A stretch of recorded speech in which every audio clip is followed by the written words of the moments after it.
Well, on behalf of Kurt and the Heil family, I welcome you to this time to celebrate and give thanks for the life of Darrell Heil Jr. Your presence here in the sanctuary and online with us, your presence is a gift. We gather in moments like this, in a space like this for worship, to be reminded that we are not alone as we walk through some of those most difficult moments of our life. That we are surrounded by the nearness of God's presence and comfort, and that we are upheld by those friends and family closest to us who journey this path. In Psalm 23, it's written that though we walk through the valley of the shadow of death, thou art with me. Thy rod and thy staff, they comfort me. And so we trust that in this moment of loss, in this moment of grief, we are not without the help and comfort that we need. May we trust that Darrell has been received into God's eternal presence. And may we know that death is not the end of his story. As Jesus said, I am the resurrection and the life. Whoever believes in me, though they die, they shall live. Whoever lives and believes in me, they shall never die. Would you pray with me?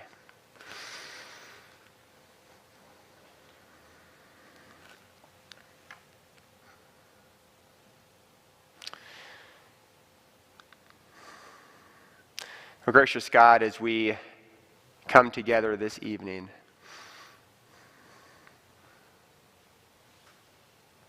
as our hearts ache for the loss of this beloved person, Darrell, a brother, a grandfather, a father, a friend, someone who touched so many lives. We pray, oh God, that you will bring a sense of healing to our hearts and a sense of peace to this time of living without one who is so loved. May we trust, oh God, that Darrell has been received into your eternal care. And may you be with us, bringing a spirit of joy and celebration into this time as we remember his life. Oh God, we lift up these prayers in the name of your Son, Jesus. Amen. I invite you to rise in body or spirit as we join together in our call to worship. You can stand if you would like.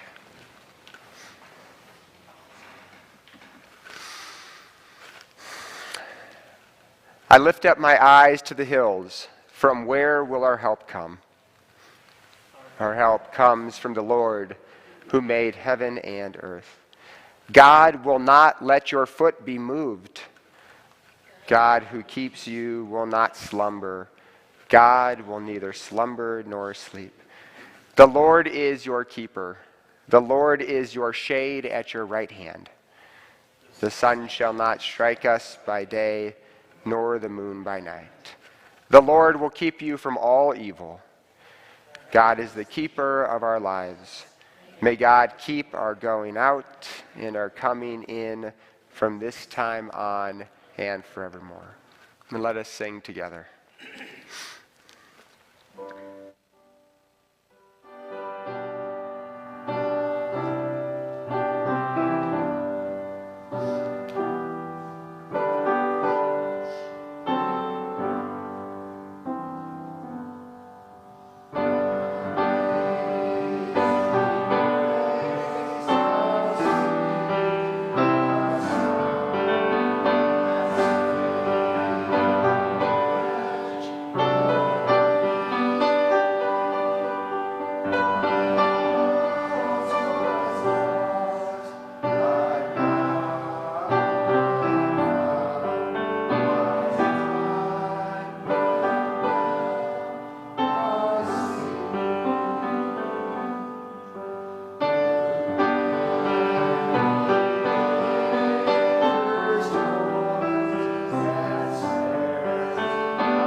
comes from the book of Ecclesiastes. For everything, there is a season and a time for every matter under heaven. A time to be born and a time to die. A time to plant and a time to pluck up that which is planted. A time to kill and a time to heal. A time to break down and a time to build up. A time to weep and a time to laugh. A time to mourn and a time to dance. A time to love and a time to hate. A time for war and a time for peace. Our second reading today comes from the Gospel of Luke.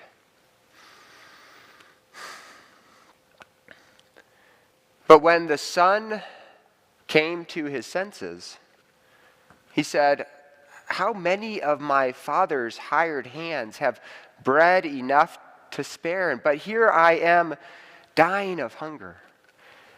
I will get up and go to my father, and I will say to him, 'Father, I have sinned against heaven and you. I am no longer worthy to be called your son. Treat me like one of your hired hands.' And so the son set off, and he went to his father. But while the son was still far off, his father saw him and was filled with compassion. His father ran and he put his arms around his son and he kissed him. And then the son said, 'Father, I have sinned against heaven and before you. I am no longer worthy to be called your son.'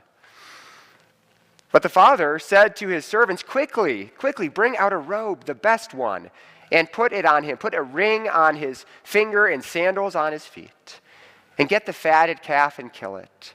And let us eat and celebrate. For this son of mine was dead, and now he's alive. He was lost, and now he is found.' And they began to celebrate." Here ends our readings for this evening.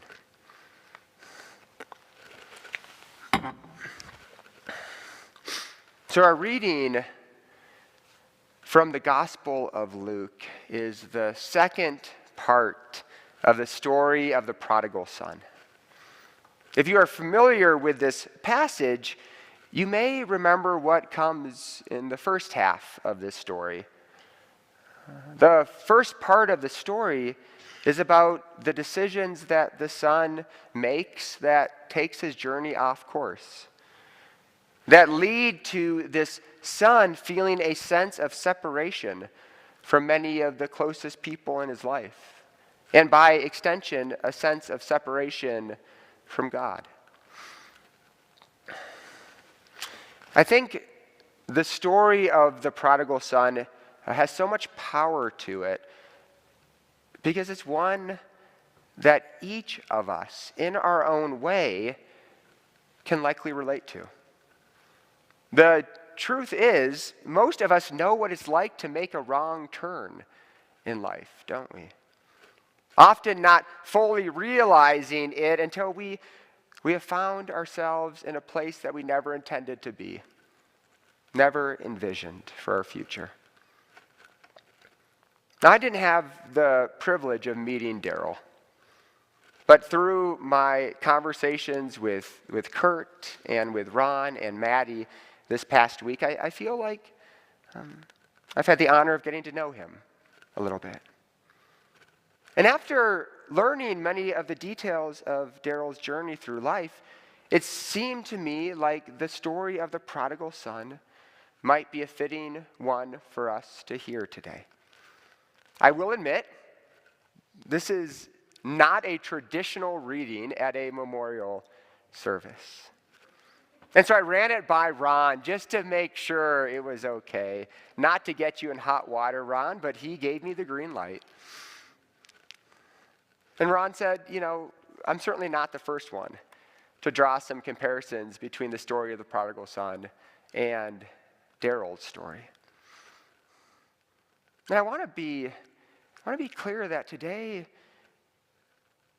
for me, and for those of us who have gathered here, is, I don't think, about focusing on those parts of Darrell's stories where a wrong turn might have been taken. Yes, like for most of us, that was part of his journey. But we know that those difficult moments and seasons of life in no way tell the whole story about who Darrell was and what his time with us looked like.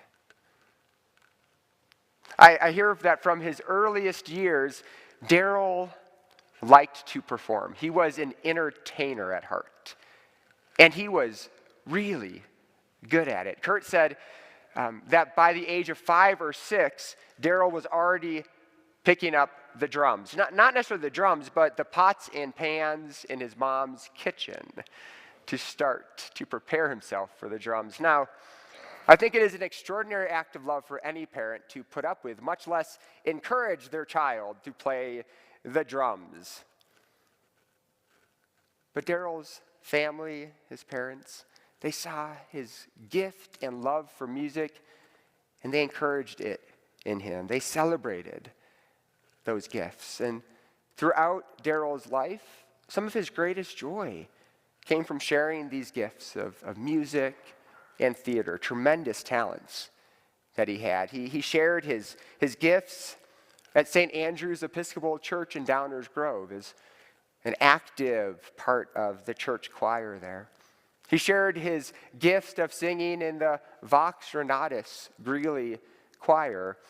I talked to John Bilheimer, who also sang with Darrell, and John said that Darrell was the tenor section, and he carried it very well. You know, Darrell shared his gifts of acting throughout high school, with his mom often making his costumes for shows. He acted at Buckskin Joe's theme park outside of Canyon City, and then throughout his life in many different community theater productions. And what gifts those were. And then there was the trivia. If you are part of Greeley's trivia scene, and it is quite competitive, I have found when I have dipped my toe in the water of that scene. If you are part of that scene, you will know that Darrell is something of a legend here in town. When Kristen's husband, Gary, found out who her uncle was, Gary apparently said something like, "Wait, your uncle is that Darrell Heil?" If you showed up at trivia and he was there, you're playing for second place, is what I came to learn. And apparently, Jeopardy was one of these places where Darrell added to his incredible reservoir of knowledge. He rarely missed an episode. Even in his final days in the hospital, Ron and Maddie said they were visiting with him, and the time came, and Darrell said, "I hope you don't mind, but it is time for Jeopardy." And Darrell didn't just know a lot of things. He did. But I've also learned that he could express himself with an eloquence and a wit. And for someone who can talk like that, you often think all they want to do is hear themselves talk, but that was not Darrell. As Kurt said, his dad wasn't looking to impress people with this masterful command of the English language that few of us will ever grasp. He wasn't looking to impress people. In fact, Darrell, rather than hearing himself speak, he was much more interested to hear what other people had to say. And Kurt said that he listened with a thoughtfulness, a desire to learn and understand what people were saying, and to hear why they believed what they did. What a practice for our world to return to be able to do that. It was, I believe, near the end of Darrell's time in the Air Force that his and Barbara's paths crossed. And Barbara was no doubt the love of Darrell's life. And it's important for us to lift up that they shared nearly a decade of very good years together. Certainly one of their greatest joys being welcoming Kurt into the world. And with how good things were, neither of them could have imagined how difficult they would become after the onset of Barbara's schizophrenia.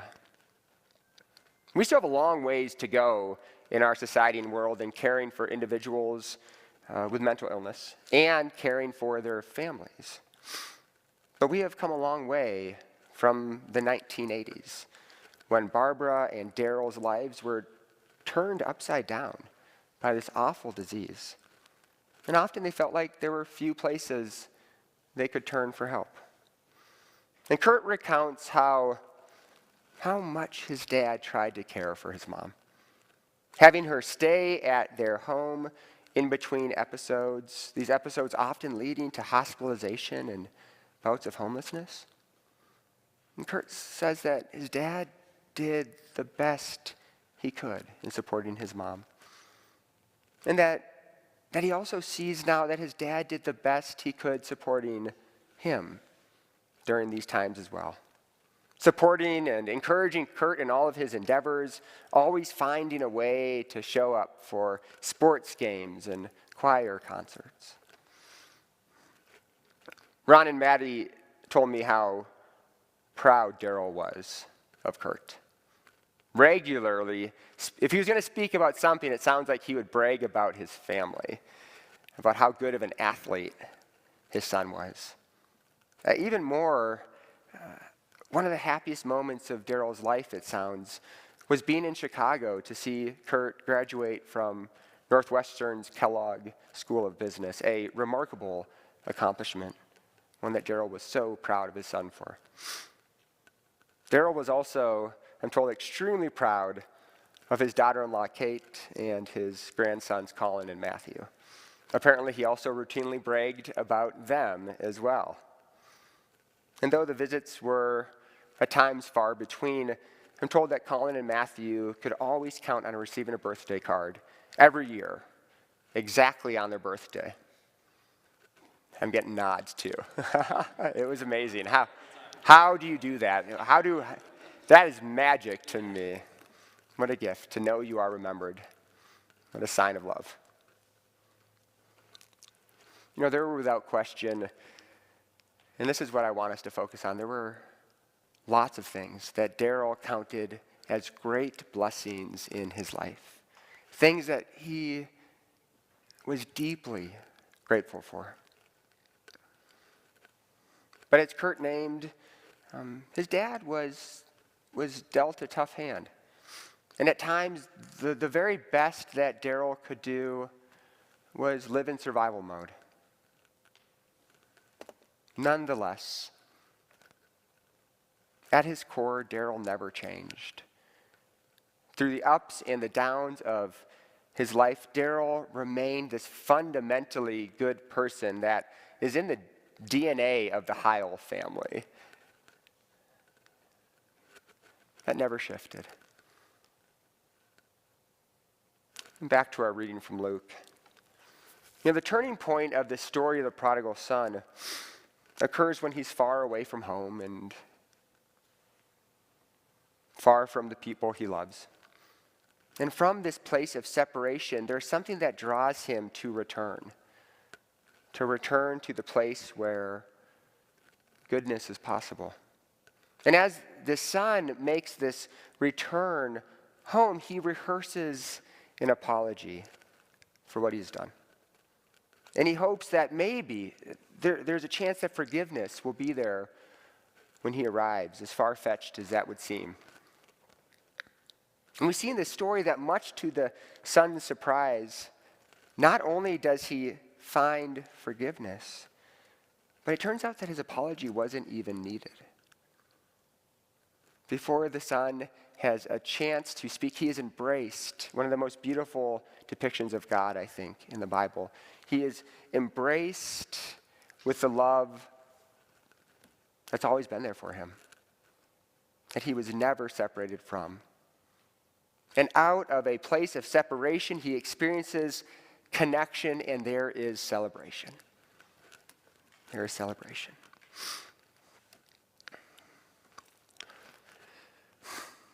Kurt shared with me about the last time he saw his dad. It was in the hospital during the final days of his dad's life. After some kind of surface level conversation, this discussion moved to a much deeper place. Darrell spoke of the things that he would have done differently. And he kept apologizing for the many things that he had regretted that had happened during his life. And Kurt assured his dad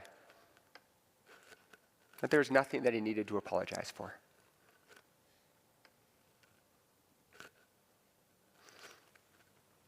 As Darrell's journey among us came to an end, as he neared that threshold of his return home to God, it seems that Darrell was met with a forgiveness that had always been there for him, that he was embraced with a love that would never let him go, and that he was held by a deep sense of connection that had always remained with those who meant most to him. And friends, that's something to celebrate. Amen.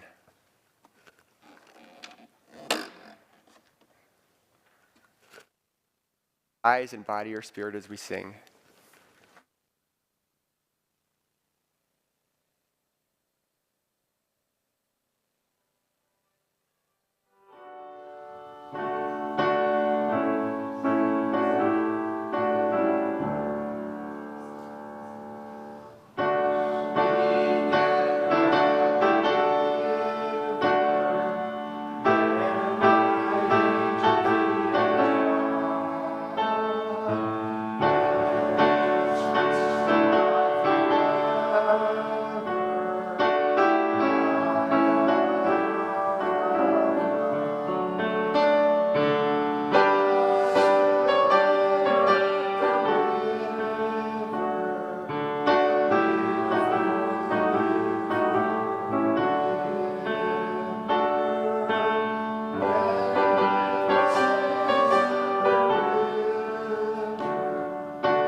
You're invited now. We come to a time where, for those who would wish to come forward and to share memories or thoughts about Darrell that you would like, please if you do come forward, please introduce yourself.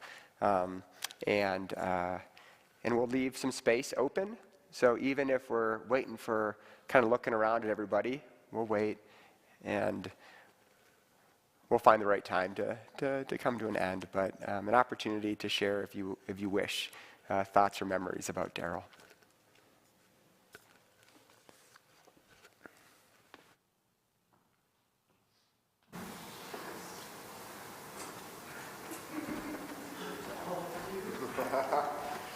Oh, come on. That's what we want to see now. It's a big pulpit. Come up here. Go right ahead. My name is Lori. I worked with Darrell. My heart goes out to all of you. I did not meet him at work. Everything that you guys said about him explains a lot, because when I first met him, my brother and I, we were up in Glen Echo, and Stan says, I gotta go meet a guy at a motel in Loveland. We're gonna film a murder scene. And I was going, are you crazy? I can't go drop you off at a place in Loveland and they're filming a murder scene. No.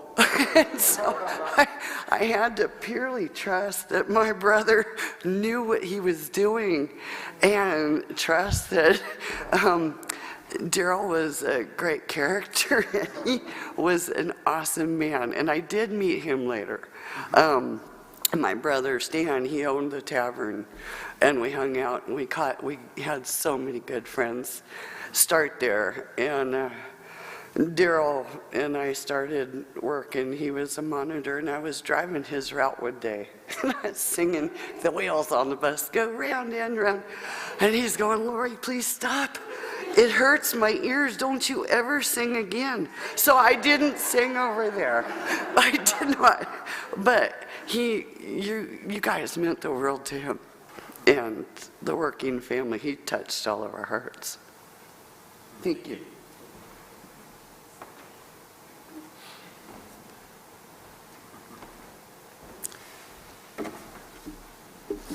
Well, I'm Ron Heil, Darrell's youngest brother. And I want to start by, in the spirit of Darrell, I want to steal something from a Broadway show. My brother's name was Darrell, and he went by D, and that rhymes with T, and that stands for trouble. And that was Darrell.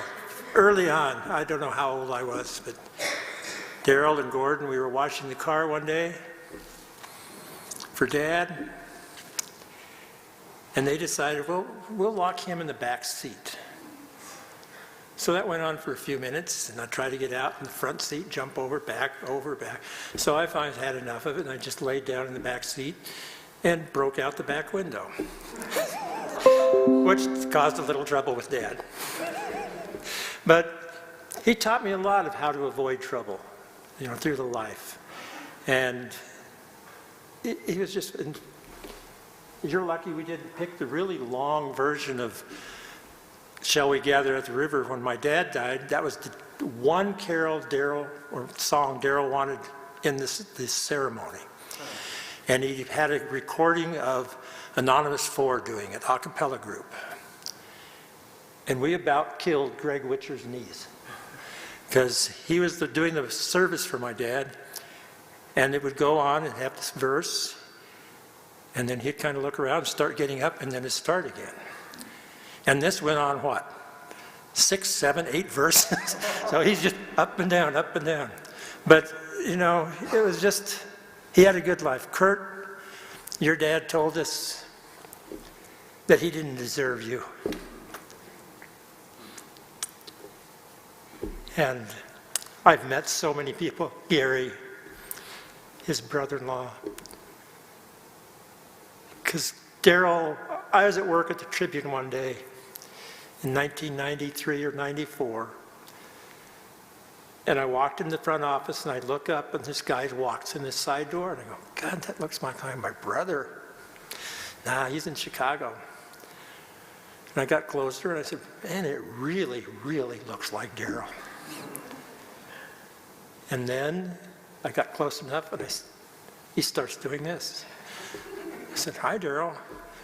And he came over, and we talked, and he said, "Yeah, I'm moving back to Greeley from Chicago." And I think he called you that afternoon and let you know that he had moved. And so it was something he felt he had to do. He was driven to do it, that he needed a change. And that's just the way he acted. It was that way. If he thought that was the best situation, he would do it. He wouldn't ask for permission. He would just do it. But when he told me that at the hospital, he didn't deserve you, I felt, no, you're a great kid. You really were. Great man. Your relationship with our daughter is just incredible. They never see each other, but when they get together, you'd never know it. And when Darrell was in the hospital, and he was wrestling on whether to go into hospice, whether to fight these things, when he finally made that decision to go to hospice, the peace that was in his face was incredible. And it was just, that was the decision he was making, and it was the right decision for him. And I hope you understand that, Kurt. And I just hope he doesn't give too much crap to Alex. You're back up there.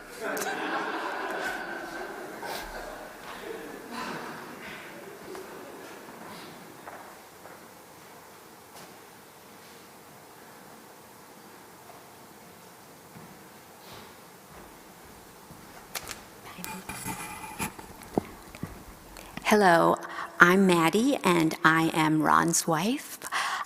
I have a lot of pages here, so please bear with me, all right? Okay. Darrell came back to live in Greeley about 30 years ago after living in a Chicago suburb for 20-some years.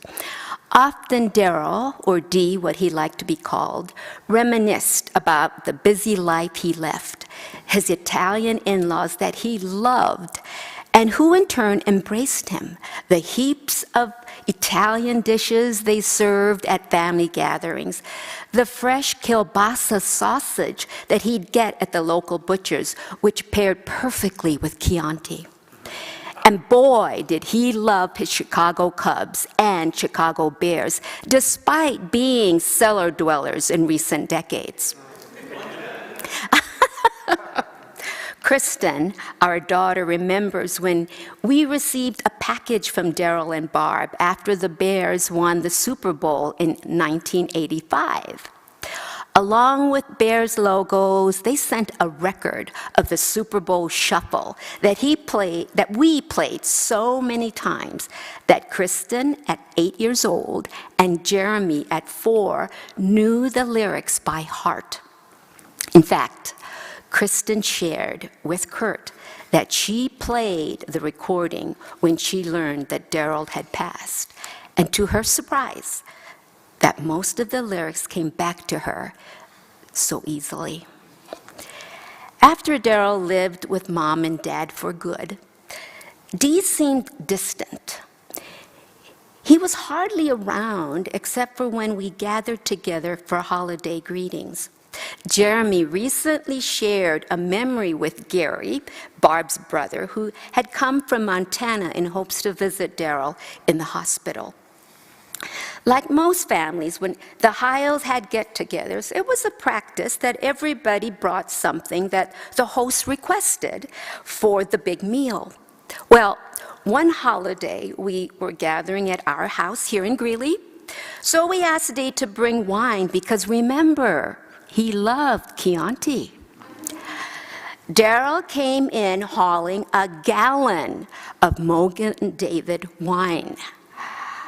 Throughout the evening, Darrell kept drinking the wine that Harriet and Gordon brought, or what we had on hand.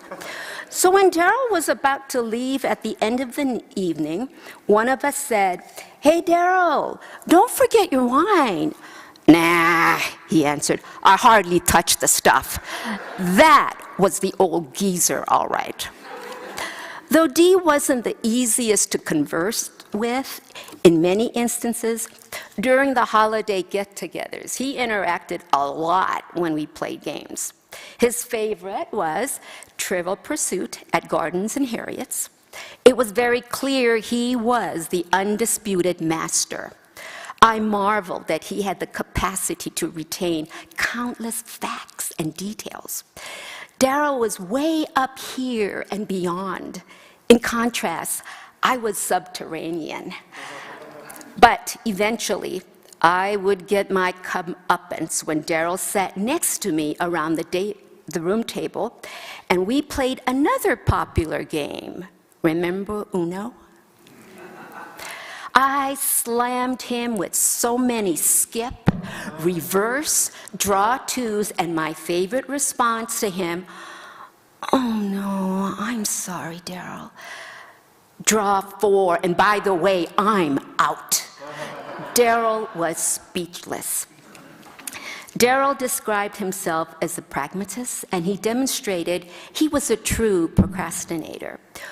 With family, you had to ask him to do something specific. He didn't do much volunteering. Again, back to family gatherings, it was an understood family practice. Everybody got up, helped getting things situated, putting the feast on the table, and clearing up afterwards. Not Darrell. Apparently, that was not a role that Darrell played. That was particularly true after Mom and Dad left the house and lived in assisted living.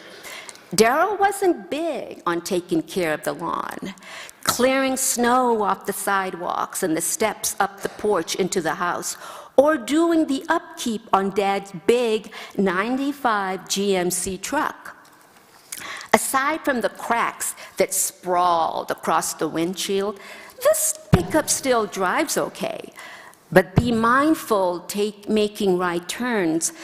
The driver's door always flies open.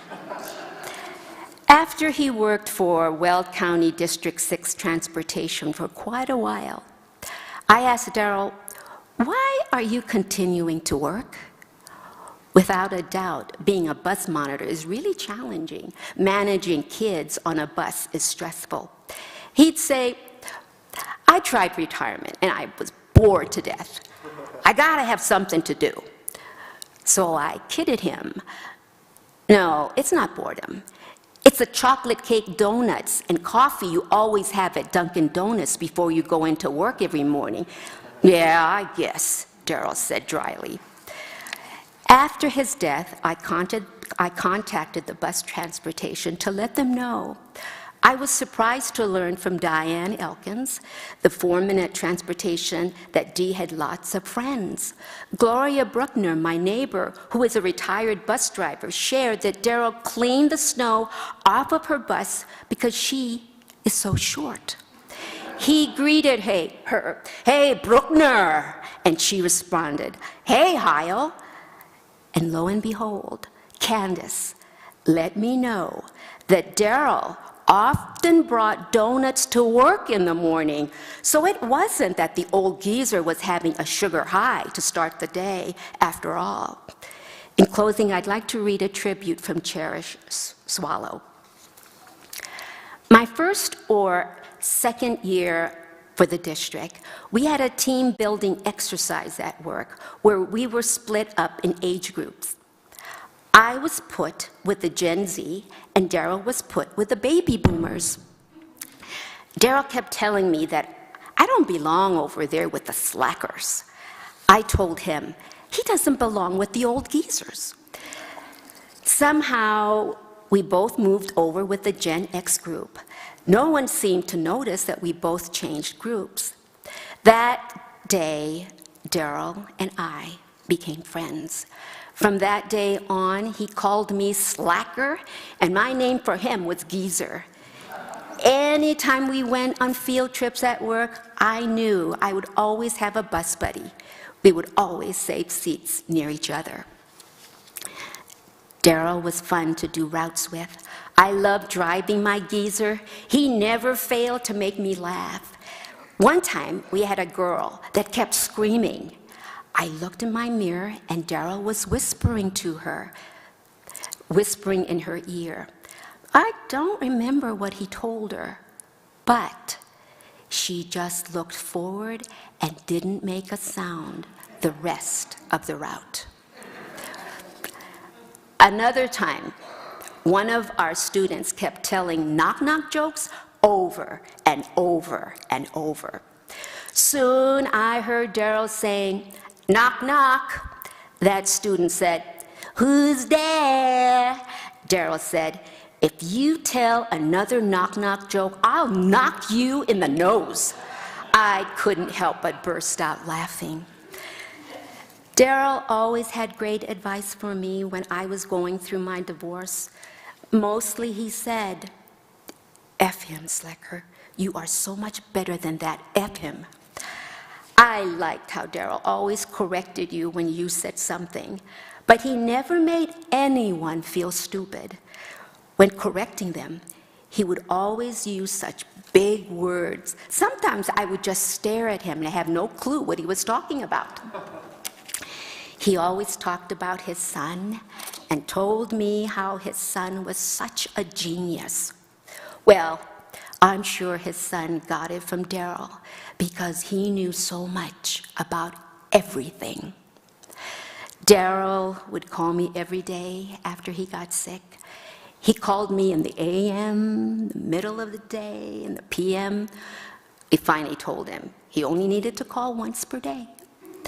I loved answering his calls in the morning, so I knew he was okay. I miss his morning call. Darrell was a good friend, and he will truly be missed. Yes, Darrell, we'll miss your quirks and kindness, your genius, and the genuine geezer you consistently portrayed. And we'll remember and always love you for being your own unique person. Thank you.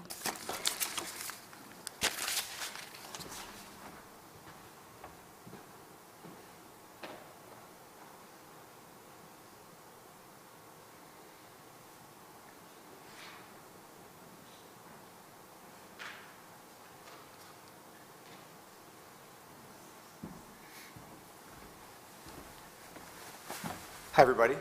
I'm Kurt. You've heard my name a lot today. I asked Ben to play a song.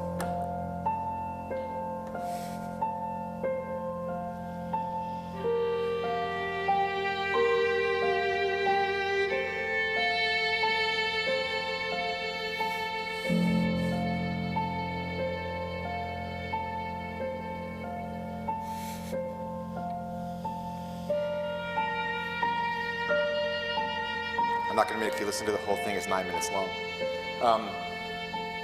It's a beautiful song, and it was easy to pick. Everybody's talked about my dad's love for music, for theater. You listen to the song, you think it's a beautiful song. Of course, he loved it. We never once spoke about this song. I know he loved it. It's this beautifully simplistic song. It's 2 instruments. It's a piano. It's a violin. But if you listen for a second, you realize it's not a simple song.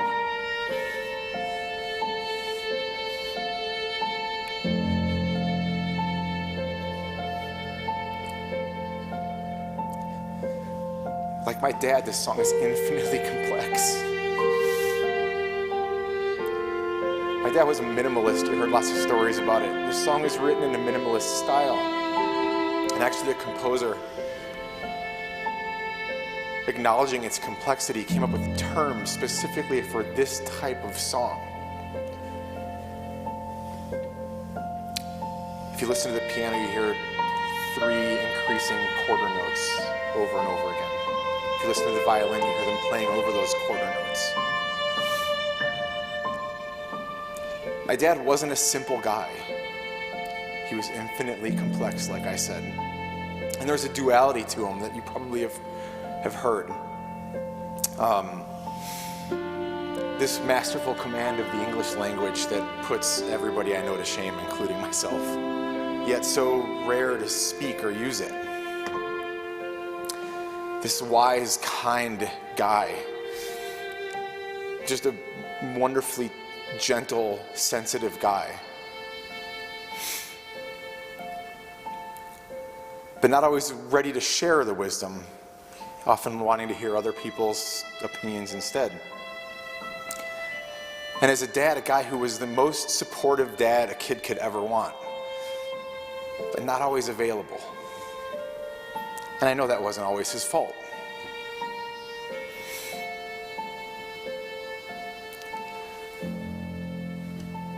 When I was about 12 years old, I made a friend from a baseball team. And more I'd spend the night at his house. You know, he was a kid much like me. We each had single parents. We kind of gelled over that. We went to different schools, so we didn't see each other all the time, so sleepovers were easy.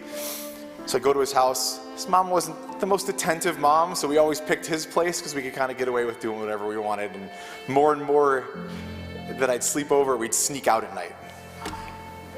And it was usually pretty harmless stuff. You know, you'd walk around the neighborhood for 15 minutes, come back and be like, yay, nobody caught us. But as we got a little more used to sneaking out, we got a little more comfortable with being out longer. So eventually it turned into being out for an hour, 2 hours, sometimes 3 hours, sometimes 10 miles away from home on bikes at 2 o'clock in the morning. One night, 3 of us snuck out. And the ringleader was the kid I mentioned.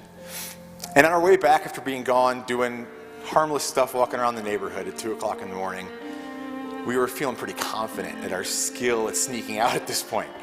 So we decided to just cut through a hospital parking lot. Yes, we were quite stupid. Because who's at a hospital parking lot at 2 o'clock in the morning? Cops. Lots and lots of cops. But we're just, with our chests out walking through the parking lot. And sure enough, you hear, freeze! And what do 3 12-year-olds do? Sprint. I was the fastest of the 3, so I got furthest. The other 2 got caught. I'm hiding under a car thinking, I can't leave these guys hanging out to dry. I should probably turn myself in here. So I crawl out from underneath the car. And the cops bring us into the hospital. And we get the usual sort of admonishment. What are you guys doing? Did you break any laws besides being out after curfew? Where are your parents? Blah, blah, blah. And the 3 of us are just answering the questions. We didn't cause any harm. We were really just walking around the neighborhood. And the officer's like, well, we need to call your parents. So both me and my one other friend look at our third friend whose house we were staying at like, we're calling your mom because she's not going to care. We call her mom, or we call his mom. She doesn't answer. So the other 2 of us look at each other like, well, this is a coin toss. We're not sure how this is going to go. He lost the coin toss. We call his parents. They don't answer. So I'm sitting there like, I have to call my dad. It's 3 o'clock in the morning. He's a single parent with a single child and an ex-wife who, as we've heard, had her struggles. If you're a single parent and your phone rings at 3 o'clock in the morning, what are you thinking at that particular point in time? With a single, with one child and an ex-wife.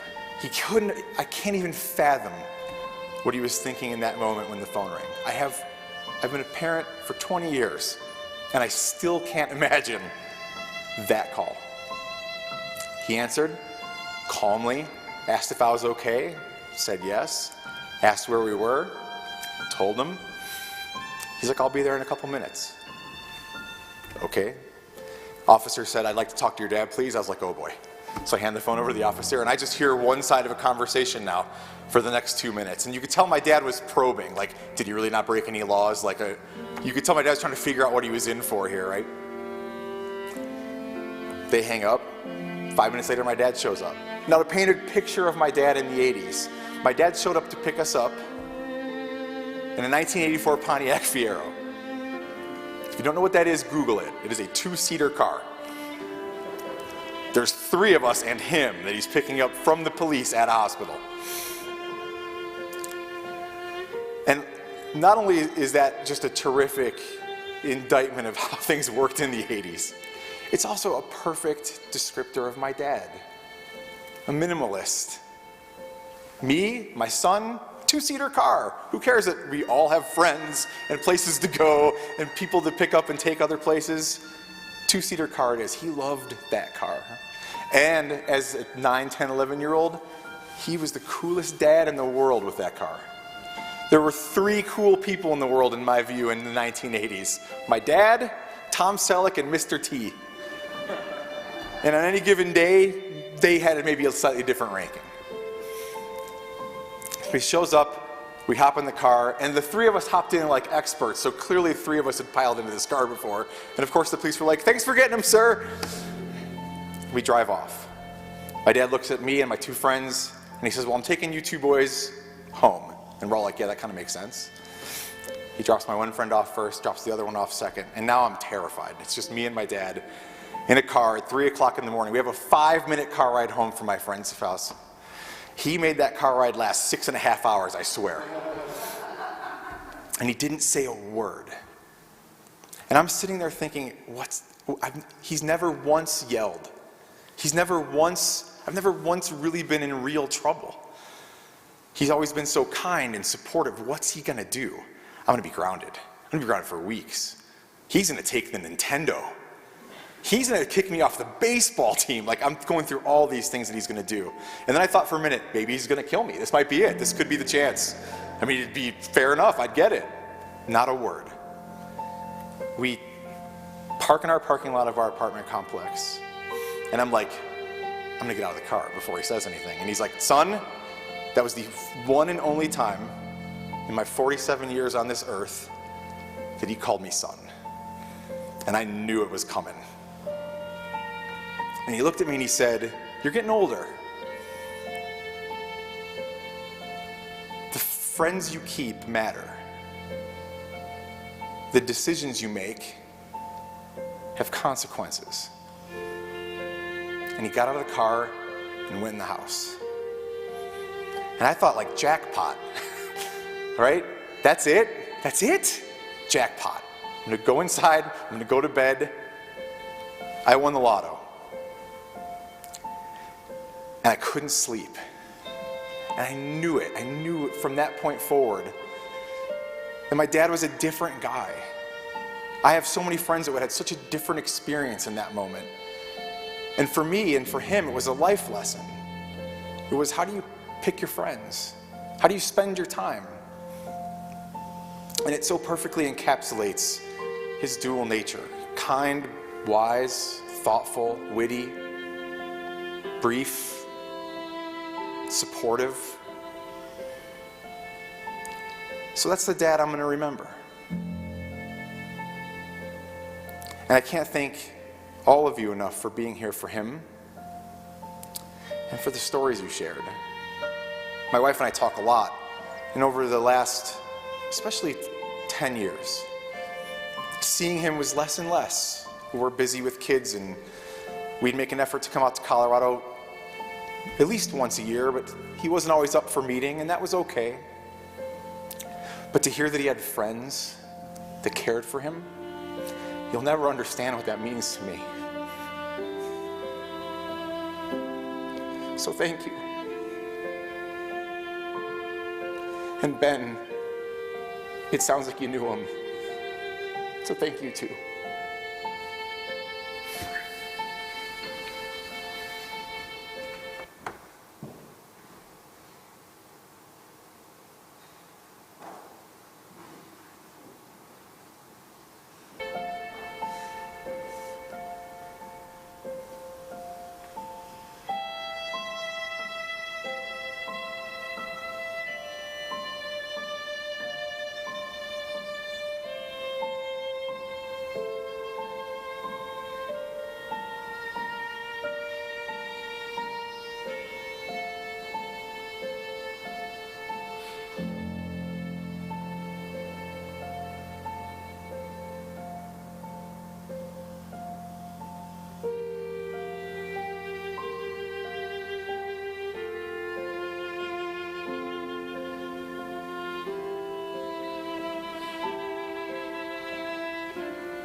Good evening. I'm Gary. I'm Gary Ritter. Darrell was my brother. I love Darrell. I hit the jackpot. I met Darrell after he married my sister, and he was a brother and he was a dad. And he did both well. Took me to my first hockey game. He played catch endless hours at Mayfair Park.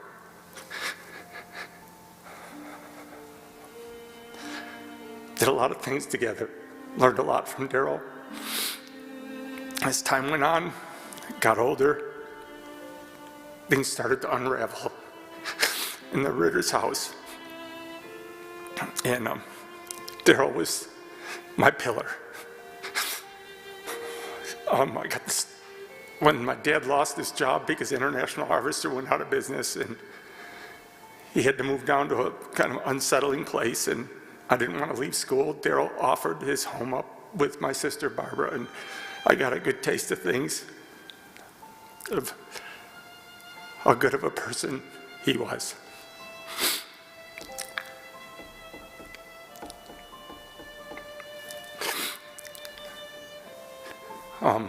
I got to babysit Kurt shortly after he was born. And I got to do a lot of interesting things and a lot of things with Darrell that I'll never forget. And I had some instances too where we pulled off to the side of the road, and if this happens again, you're going back down to Alabama with your family. And it was done very subtly and very calmly, and it taught me some things that will stay with me forever.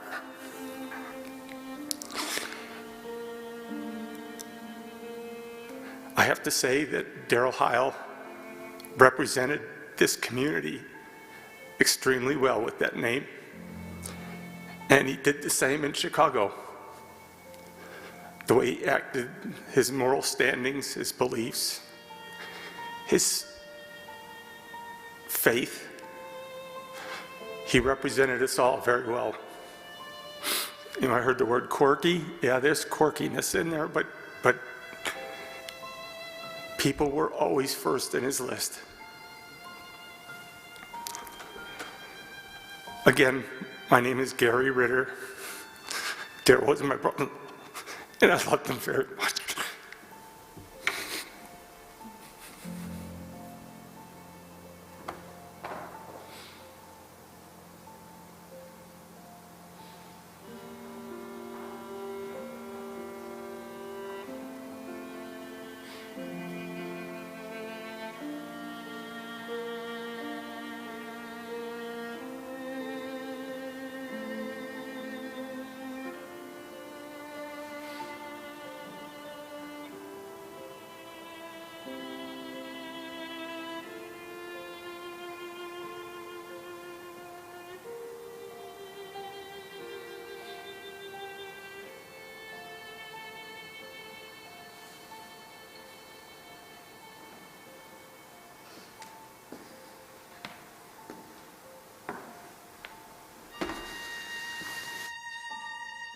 Would you join me in a spirit of prayer?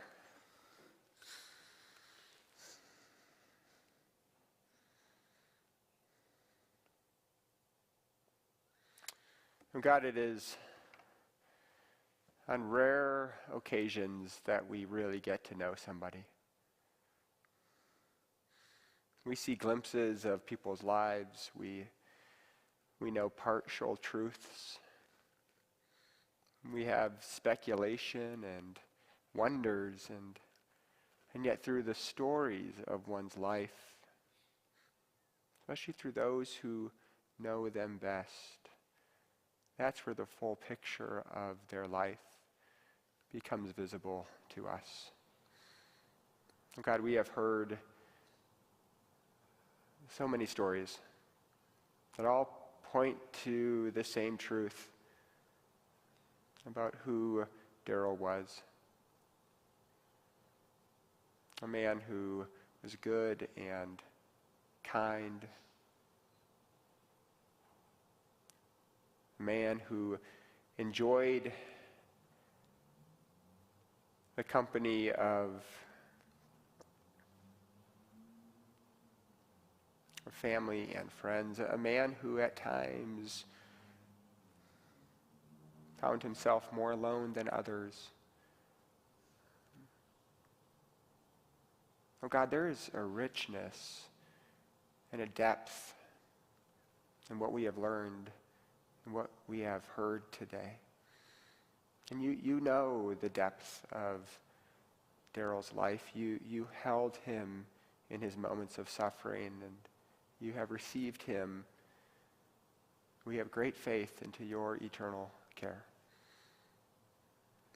May the gifts of his life that have been made known today continue to be a revelation of truth about who he was and how his life continues to impact so many far and wide. And God, I offer prayers for especially those closest to Darrell. Kurt, his brothers and sister, his family, all of those who now walk with a sense of emptiness. May it be filled, oh God, with these stories of this beautiful life, a life well lived. God, we lift up all these prayers in the name of your Son, Jesus, who we have hope and eternal life through. Amen. Now I invite you to stand, and we sing together our closing hymn.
Please be seated. Well, friends, we are invited by Kurt and by the Heil family to a time of refreshments and fellowship in Chadwick Hall, which is right behind us. Gosh, there's always so much more, isn't there? And that's what we've learned tonight. There's always so much more. May we give thanks for a life that I trust we will continue to learn more about, the goodness, the expansiveness, the gifts that were shared through this man whose complexity was apparent and goodness could not be questioned. Let us celebrate and give thanks for the life of Darrell Heil today. And may we go forth with the peace of God. May the Lord bless us and keep us. May the Lord make his face shine upon us and be gracious to us. May the Lord turn his face towards us and grant us peace. Amen.